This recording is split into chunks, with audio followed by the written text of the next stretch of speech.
Ahmedabad Rajkot highway પર traffic jam થવો કોઈ નવી વાત નથી, પરંતુ સોમવારે ચોટીલામાંથી પસાર થતા હાઈવે પર સર્જાયેલા ટ્રાફિક જામને કારણે મોટી સંખ્યામાં વાહન ચાલકોને પરેશાન થવાનો વારો આવ્યો।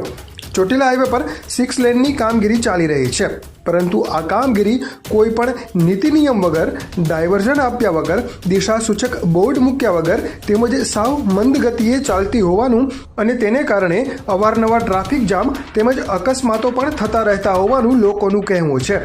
સોમવારે સવારે ચોટીલામાં જલારામ મંદિર પાસે એક ટ્રક પલટી મારી ગઈ હતી, જેને કારણે ભારે ટ્રાફિક જામ થયો। એક બાજુ વાહનોની લાંબી કતારો લાગી ગઈ અને વાહન ચાલકો ટ્રાફિક જામમાં અટવાઈ જતા પરેશાન થઈ ગયા। ટ્રક પલટી ગયાની અને ટ્રાફિક જામની જાણ થતાં ચોટીલા પોલીસ ઘટના સ્થળે દોડી આવી હતી અને ટ્રાફિક હળવો કરવાની જહેમત હાથ ધરી હતી। ત્યારે આ સમસ્યાનો જલ્દી ઉકેલ આવે તેવી સ્થાનિકોની માંગ છે। લઘુભાઈ દાદલનો અહેવાલ, ચોટીલા।